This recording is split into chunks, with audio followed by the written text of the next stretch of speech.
உயர்தர பரீட்சை பெறுபவர்கள் தொடர்பிலான பிரச்சினை தீர்க்கப்பட்டுள்ளதாக உயர்கல்வி அமைச்சர் தெரிவித்தாலும் தொடர்ந்தும் பல்வேறு பிரச்சினைகள் நிலவுகின்றன. அண்மையில் வெளியான உயர்தர பரீட்சை பெறுபவர்களை செல்லுபடியற்றதாக்கி மீண்டும் அவற்றை மதிப்பீடு செய்யுமாறு வலியுறுத்தி பல்கலைக்கழக மாணவர் சங்கம் இன்று ஆர்ப்பாட்டம் ஒன்றில் ஈடுபட்டது. கடந்த நத்தார் தினத்தன்று இரவு வெளியான உயர்தர பரீட்சை பெறுபவர்கள் முதலில் இணையதளத்தில் வெளியிடப்பட்டன. தவறுகள் திருத்தப்பட்டு மீண்டும் பெறுபவர்கள் வெளியிடப்பட்டதாக பரீட்சைகள் திணைக்களம் கூறினாலும் தொடர்ந்தும் குழப்ப நிலை நீடிப்பதை காண முடிகின்றது. இதுகுறித்து பல்வேறு தகவல்கள் வெளியாகி வருவதுடன் அதற்கு சில உதாரணங்களையும் சுட்டிக்காட்ட முடியும். விஞ்ஞான பிரிவில் பரீட்சையில் தோற்றிய இந்த பரீட்சார்த்தி முதலில் வெளியான பெறுபேட்டின் அடிப்படையில் மாவட்ட மட்டத்தில் 30வது இடத்தை பெற்றுள்ளார். இவர் 3 B சீட்டுகளை பெற்றுள்ளார்.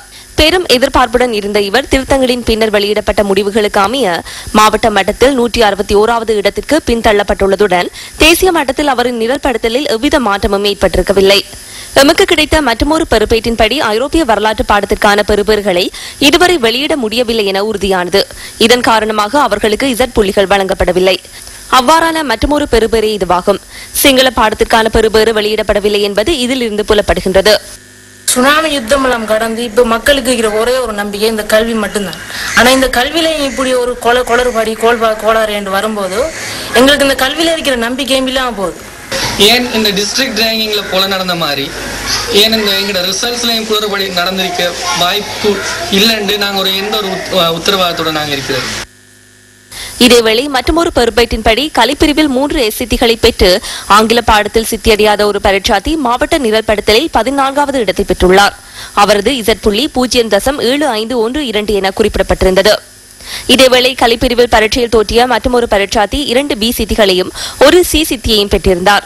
அந்த மாணவர் மாவட்ட மட்டத்தில் 9ஆம் இடத்தை பெற்றிருந்த அதேவேளை 3 A சீட்டுகளை பெற்றிருந்த ஒரு பரீட்சார்த்தி மாவட்ட மட்டத்தில் 582வது இடத்தை பெற்றுள்ளார். இவ்வருடம் முதல் தடவையாக பரீட்சைக்கு தோற்றிய மாணவர்கள் 2010ஆம் ஆண்டு தகவல் தொழில்நுட்ப பரீட்சையில் தோற்றியிருந்ததாகவும் அந்த மாணவர்களின் சுட்டெண்ணை உள்வாங்கியமையினாலேயே கணினிமயப்படுத்தலின் போது தவறு ஏற்பட்டுள்ளதாகவும் நேற்றைய ஊடகவியலாளர் சந்திப்பில் தெரிவிக்கப்பட்டது. முன்னுக்கு பின்முரணான செயற்பாடுகளும் முன்னுக்கு பின்னான ரேங்க்ல வித்தியாசங்களை ஏற்படுத்தியுள்ளதால மாணவர்கள் அல்லோலப்பட்ட நிலையில தங்களுடைய கல்விகளை தொடர முடியாம பல்கலைக்கழகம் செல்வதில் கனவுகளில் இருந்தவர்களுடைய ஏமாற்றங்களையும் அவர்களுக்கு ஏற்படுத்தியுள்ளது. பரீட்சை திணைக்களங்களுடைய தவறுக்கு கல்வி அமைச்சர் தான் பொறுப்பு கூற வேண்டும். இதேவேளை பரீட்சை பெறுபவர்களை செல்லுபடியற்றதாக்கி அவை மீள் பரிசீலனை செய்யப்பட வேண்டும் என வலியுறுத்தி அனைத்து பல்கலைக்கழக மாணவர் ஒன்றியம் இன்று கோட்டை ரயில் நிலையத்துக்கு முன்பாக ஆர்ப்பாட்டத்தில் ஈடுபட்டது. சமவுடைமை மாணவர் சங்கம், இலங்கை ஆசிரியர்கள் சங்கம் உள்ளிட்ட பல அமைப்புகள் ஒன்றிணைந்து இஸ்ரோபாயாவில் உள்ள கல்வி அமைச்சுக்கு முன்பாக ஆர்ப்பாட்டம் ஒன்றை ஏற்பாடு செய்திருந்தன. இதேவேளை பல்வேறு அமைப்புகளின் பிரதிநிதிகளும் அரசியல்வாதிகளும் உயர்தர பரீட்சை பெறுபேறு தொடர்பில் கருத்து தெரிவித்தனர். අද වර්තමාන ආණ්ඩුවේ නොහැකියාව තුළ இன்று கல்வியை அழிவு பாதைக்கு இட்டுச் செல்லும் அளவிற்கு தற்போதைய அரசாங்கம் மாறியுள்ளது. அவ்வாறான நிலைமைக்கு அமைச்சரும் அதிகாரிகளும் உள்ளாகியுள்ளனர். இன்று கல்வித்துறையில் மாத்திரமல்ல, அரசாங்கத்தின் அனைத்து துறைகளும் பின்னடைந்துள்ளன. 2 கைகளும் செய்யும் விடயங்கள் தலைக்கு தெரியாது, 2 கைகளும் செய்யும் விடயங்கள் இதயத்திற்கு தெரியாது. எவ்வித ஒற்றுமையும் இல்லை. 3 லட்சத்துக்கும் அதிகமான மாணவர்களின் எதிர்காலம் தீர்மானிக்கப்படுகின்ற இந்த தருணத்தில் கல்வி அமைச்சர் நாட்டில் இருந்து வெளியேறியுள்ளார். பரீட்சைகள் ஆணையாளர் நாயகத்தையும் கண்டுகொள்ள முடியவில்லை. எனவே இவ்வாறான நிலைமையின் கீழ் நாம் எவ்வாறு கல்வித்துறையில் முன்னேறுவது, கல்வித்துறையில் கேந்திர நிலையம் ஒன்றை எவ்வாறு நாம் உருவாக்குவது, இவ்வாறு இடம்பெறும் என்றால், அதாவது பரீட்சை முறைகள் தொடர்பில் தெளிவு இல்லை என்றால் கல்வி அமைச்சர் அந்த பதவியில் இருந்து ராஜினாமா செய்ய வேண்டும். ஒரு முறை முன்னாள் அமெரிக்க ஜனாதிபதி ட்ரூமன் பஸ் தரிப்பிடம் ஒன்றை காட்டி இங்கு நடைபெறும் விடயங்களுக்கும் நாம் தான் பொறுப்பு கூற வேண்டும் என கூறியிருந்தார். எனவே இவ்வாறு தரக்குறைவான நிலையில் பரீட்சைகள் திணைக்களம் செயற்படுகின்றவையின் மூலம் நமது நாட்டின் 3 லட்சம் மாணவர்களின் எதிர்காலமே பாதிக்கப்படுகின்றது. அந்த நிலைமையிலேயே பரீட்சைகள் திணைக்களம் செயற்படுவதுடன் அமைச்சரும் செயற்படுகின்றார். විභාග ක්‍රමය ගැන දැනුවත්කමක් නැහැ කියන ඇමතිවරුන් වහාම අධ්‍යාපන ඇමති තනතුරු වලින් ඉල්ලාස් වෙන්නට ඕන. වෙනින් රටක නම් මෙලහකට ඇමති ඉල්ලාස් වෙලා வேறு நாடுகளில் இந்த வேளையில் அமைச்சர் ராஜினாமா செய்திருப்பார். குறித்த நாளில் பெறுபேறுகள் வெளியிடப்பட வேண்டும் என ஜனாதிபதியை கூறியிருந்தார். அவசரமாக இந்த பெறுபேற்றை வெளியிட்டமையினாலேயே இந்த நிலைமை ஏற்பட்டதாக உயர்கல்வி அமைச்சர் SP திசாநாயக்க தெரிவித்துள்ளார். அதாவது சுற்றி வளைத்து ஜனாதிபதி என கூறியுள்ளார். எனவே இது குறித்து என்ன நடவடிக்கை எடுத்துள்ளீர்கள் என நாம் அமைச்சரிடம் வினவுகின்றோம். தற்போது ஏற்றுக்கொண்டுள்ளார். அவ்வாறெனினும் ராஜினாமா செய்வது தற்போது எஞ்சியுள்ளது. இது குறித்து ஐக்கிய தேசிய கட்சியும் ஆராய வேண்டும். எனவே பரீட்சை பெறுபவர்களை பரிசீலனை செய்யுமாறு அமைச்சிடமும் அரசாங்கத்திடமும் நாம் வேண்டுகோள் விடுக்கின்றோம். අවශ්‍යවන්නේ කියන එක අප මේ අවස්ථාවේදී මේ අමාත්‍යාංශයට තාණ්ඩුවටත් අපි කියනවා.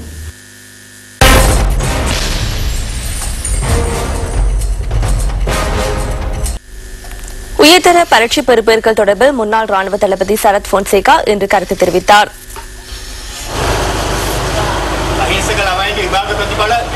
அரசாங்கம் அப்பாவி பிள்ளைகளின் பரீட்சை பெறுபவர்களை திரிவுபடுத்தி வெளியேற்றுள்ளது. இதுவே மக்களுக்கு வழங்கப்படுகின்ற நியாயமாகும். இதனை முறையாக செய்யாவிட்டால் அபிவிருத்தி பற்றி பேசுகின்றவை பைத்தியக்காரத்தனமாகும்.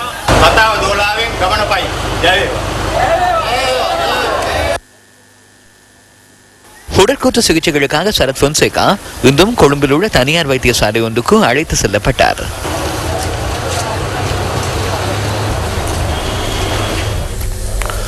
முழுமையான கலந்துரையாடல்கள் எதுவுமின்றி உத்தேச தனியார் பல்கலைக்கழக சட்டம் கொண்டுவரப்படுமாயின் அது குறித்து சுயாதீன தீர்மானம் மேற்கொள்ள நேரிடும் என தேசிய சுதந்திர முன்னணி தெரிவிக்கிறது.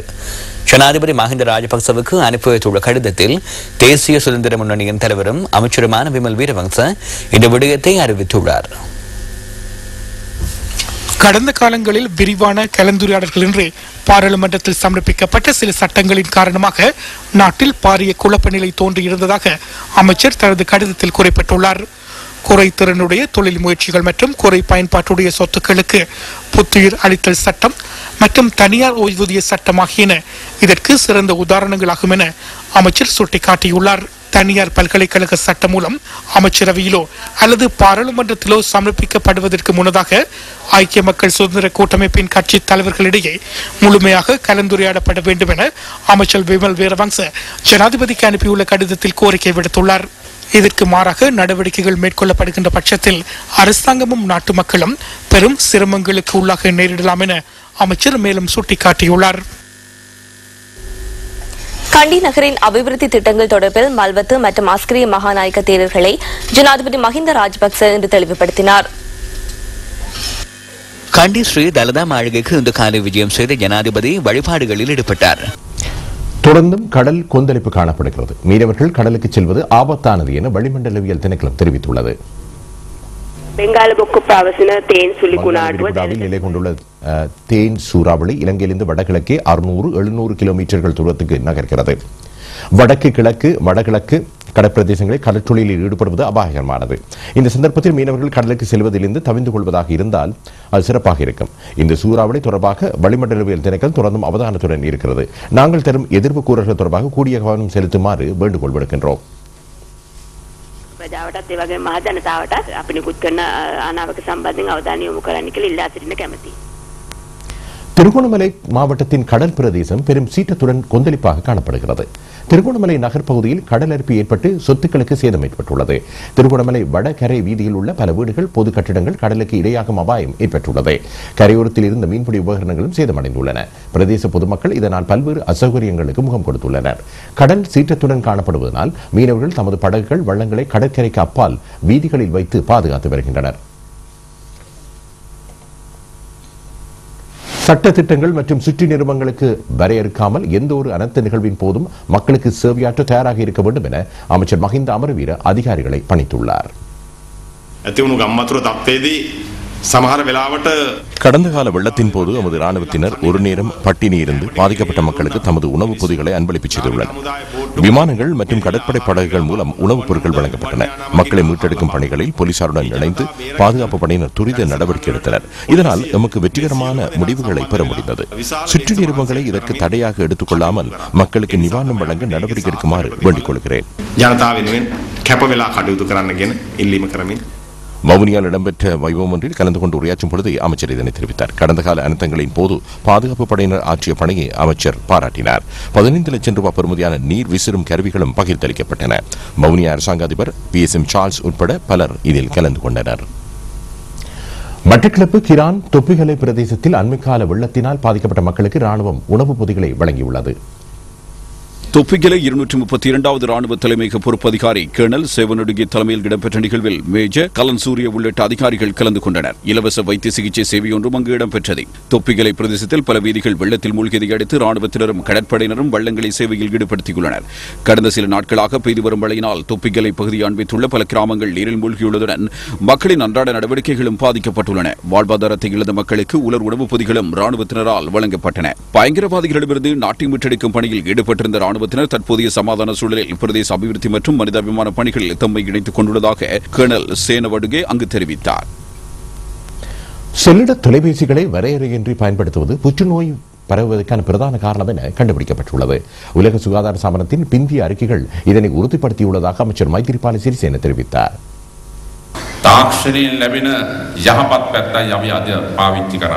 தொழில்நுட்பத்திலிருந்து கிடைக்கும் சாதக நிலையை நாம் பயன்படுத்துகின்றோம். அதன் பாதக நிலை எமக்கு அவசியமில்லை. உலக சுகாதார ஸ்தாபனத்தின் பிந்திய அறிக்கைகளின்படி உலகின் புற்றுநோயாளர்களின் தொகை அதிகரிப்பதற்கு பிரதான காரணம் செல்லிட தொலைபேசி என உறுதிப்படுத்தப்பட்டுள்ளது. செல்லிட தொலைபேசிகளை தமது காதுகளிலிருந்து அகற்றாத பலரை நாம் பார்த்திருக்கின்றோம். சிலரிடம் 2, 3, 4 என தொலைபேசிகள் காணப்படுகின்றன. இவ்வாறான தொழில்நுட்ப உபகரணங்கள் எமது சமூகத்திற்கு தேவைப்படுகின்றன. சௌக்கிய சம்பன்ன சமாஜයකට විනයගරුක සමාජයක් සඳහා ඉතාම අවශ්‍ය වෙනවා. பொருளர்வில் இடம்பெற்ற வைபவம் ஒன்றில் கலந்து கொண்டு உரையாற்றும் போதே அமைச்சர் மைத்திரிபால சிறிசேன இதனை தெரிவித்தார். 15 நிமிடங்களுக்குள் பிறப்பு சான்றிதழ் உட்பட ஏனைய சான்றிதழ்களை பெற்றுக் கொள்ளக்கூடிய வகையில் பொருளர்வை மாவட்ட செயலகத்தில் விசேட பிரிவை திறந்து வைக்கும் வைபவத்தில் கலந்து கொண்டு உரையாற்றும் போதே அமைச்சர் இதனை தெரிவித்தார். அமைச்சர் ரஞ்சித் சியம்பலாப்பிட்டி உட்பட பலர் இதில் கலந்து கொண்டனர். கோரளை பெற்ற பிரதேச செயலகமும் கிழக்கு மாகாண கிராமிய அபிவிருத்தி திணைக்களமும் இணைந்து மாதிரி கிராம அபிவிருத்தி சங்கங்களுக்கு தொழில் உபகரணங்கள் வழங்கும் வைபவம் அண்மையில் இடம்பெற்றது. பேத்தாலை குகணேசன் கலாச்சார மண்டபத்தில் இடம்பெற்ற வைபவத்தில் கிழக்கு மாகாண முதலமைச்சர் சிவனேசத்துறை சந்திரகாந்தன் பிரதம அதிதியாக கலந்து கொண்டார். காத்தான்குடி மெத்தைப்பள்ளி வித்தியாலயத்திற்கான வகுப்பறை கட்டிடத்துக்கான நிர்மாண பணிகள் ஆரம்பித்து வைக்கப்பட்டன. பிரதி அமைச்சர் எம்எல்ஏ மிஸ்புல்லா இதற்கான அடிக்கலை நாட்டி வைத்தார். கட்டிட நிர்மாண பணிகளுக்கென 80 லட்சம் ரூபாய் செலவிடப்பட உள்ளது. வடமேல் மாகாண சமூக சேவைகள் திணைக்களம் நடாத்தும் அங்கவீனமுற்றவர்களின் வருடாந்த விழா வடமேல் மாகாண சபை கேட்போர் கூடத்தில் இடம்பெற்றது. மாகாண அமைச்சர் குணதாச தேகிகம பிரதம அதிதியாக கலந்து கொண்டார். இம்மாகாணத்தில் அங்கவீனமுற்றவர்களுக்கான 18 மத்திய நிலையங்கள் காணப்படுகின்றன. இளைஞர் விவகார திறன் அபிவிருத்தி அமைச்சின் தேசிய இளைஞர் சேவைகள் மன்றத்தின் 23வது தேசிய இளைஞர் விருது வழங்கும் விழா அம்பாறை மாவட்ட செயலக கேட்போர் கூடத்தில் இடம்பெற்றது. மாவட்ட பாராளுமன்ற உறுப்பினர்களான ஸ்ரீயானி விஜய் விக்ரம PHPS சிறப்பு அதிதிகளாக கலந்து கொண்டனர். பல்வேறு துறைகளில் திறமை காட்டிய 180 பேர் விருது வழங்கி கௌரவிக்கப்பட்டனர். மினுவாங்குட கல்வி வலயத்தின் பஸ்யால அல்லலமுல்ல ஜாஹிரா முஸ்லிம் வித்தியாலயத்தின் வருடாந்த பரிசளிப்பு விழா அண்மையில் நடைபெற்றது. மினுவாங்குட கல்வி வலயத்தின் பணிப்பாளர் MLP டைட்டஸ் பிரதம அதிதியாக கலந்து கொண்டார். பாடசாலை அதிபர் TM இக்பால் தலைமையில் இடம்பெற்ற வைபவத்தில் மினுவாங்குட வலய தமிழ் மொழி மூல கல்வி பணிப்பாளர் MSS ஹரூஃப் அஸ்கர் உட்பட உயர்கல்வி அதிகாரிகள் இதில் கலந்து கொண்டனர். பாடசாலையில் சாதனை படைத்த மாணவர்கள் கௌரவிக்கப்பட்டனர். மாணவர்களின் கலை நிகழ்ச்சிகளும் இடம்பெற்றன. அரச கர்ம மொழிகள் திணைக்கள அனுசரணையில் தமிழ் மொழி டிப்ளோமா பயிற்சியை பூர்த்தி செய்த சிங்கள போலீசார் பயிற்சி முடித்து வெளியேறும் நிகழ்வு மட்டக்களப்பு போலீஸ் பயிற்சி கல்லூரியில் இடம்பெற்றது. மட்டக்களப்பு மாவட்ட போலீஸ் பயிற்சி கல்லூரியின் தமிழ் மொழி பயிற்சி நிலைய பொறுப்பதிகாரி இன்ஸ்பெக்டர் K ரவிச்சந்திரன் தலைமையில் இடம்பெற்ற வைபவத்தில் பயிற்சி கல்லூரி பணிப்பாளர் போலீஸ் அத்தியட்சகர் K செல்வராசா பிரதம அதிதியாக கலந்து கொண்டார். கொழும்பு கொம்பனி தெரு அருள்மிகு சிவசுப்பிரமணிய சுவாமி ஆலயத்தின் ஸ்ரீ ஹரிஹர சுதன் ஐயப்ப யாத்திரை குழுவின் மகா மண்டல பூஜை பூர்த்தி விழா நேற்று நடைபெற்றது.